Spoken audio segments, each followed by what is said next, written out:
Good evening, you ruddy lovely people. Brighton 2, Tottenham 2. That was the full-time score in today's game at the Amex. Finally got to see Spurs in a 3pm kickoff, because in England, if you don't attend the 3 o'clock kickoffs, you missed them. I'm currently in Gran Canaria, the Spanish island off the coast of Africa, burning my balls off, also having a smashing time. So I did get to catch the game in a fantastic beach restaurant, and I've got to say, I thought we were the better team. I thought we played really, really well today. Brighton, they are a good side. They're a tough opposition, especially at the Amex. We've had some terrible results and performances there over the last couple of years. And to turn up today and play the way we did, I'm proud. I'm proud of that performance. I think we started like a house on fire. We were all over them like a rash. Minter, though, with such an easy goal, our midfield just gets cut open. I think off the ball in that first half, we were really, really poor. But on it, we were fantastic. But yeah, Minter, 1-on-1 with Vicario, sits him down. He's got all the space and time in the world and slots it into the back of the onion bag. I thought we responded well, though. It was a big thing today as well, going behind in a game. You know, obviously we went behind 2-0, but even conceding the first goal, we conceded very early against Bournemouth after a pretty decent start before that, and we just completely capitulated for the rest of the game, really, up until maybe the last 5 minutes, and even then we weren't great. Whereas we responded well today to that first goal. I think we were all over them. A lot of our play with the ball was good, quite hesitant to shoot, but we know that's something that Thomas Frank's teams do. Very data driven, don't shoot outside of the box, shoot where you get the highest XG, the highest probability of scoring a goal. And I thought we probably deserved to go. It was Brighton who scored a second. Vicario should do a lot better. Bergvall loses it by the byline, and it's slotted away. And at this point, I'm thinking we're 2-0 down, but we're playing well. And credit to the team, credit to the boys. They kept going, kept pushing. We got our reward. Bentancur, I'm screaming at the telly, shoot in a backed-out restaurant, and passes it over to Kudus, who has a shot, who was good today as well, Kudus. I'll get onto individual performances in a moment. He had a shot which was blocked, falls to Richarlison, who slots it away. Richie weren't great, in all honesty, but he got his goal.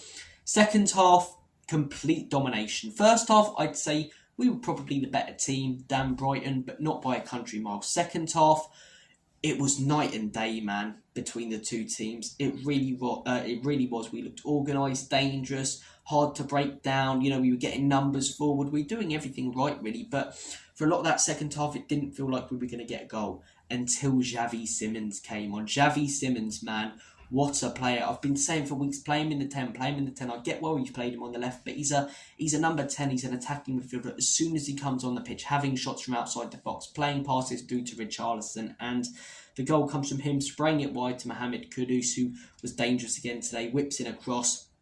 It's an own goal, but it's well deserved. You make your own luck in football, and we did there. If anyone was going to go on to win it towards the end, it was going to be us. Brighton's only hope in that second half was balls over the top and a break. But yeah, I thought second half fantastic. First half was a mixed bag, but I'd say we probably edged it in terms of being the better team.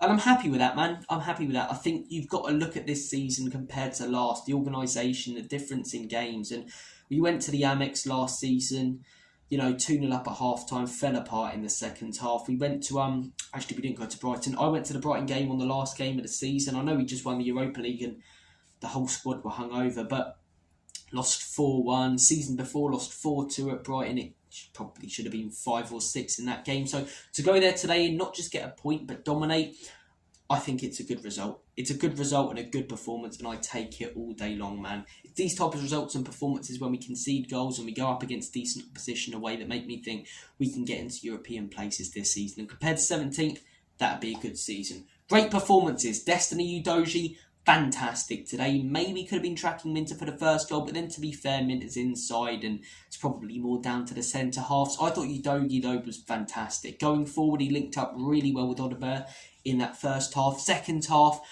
Johnson out on the wing as well. You're thinking, this might let Udogie down a little bit. Udogie kept pressing forward, kept trying to create things.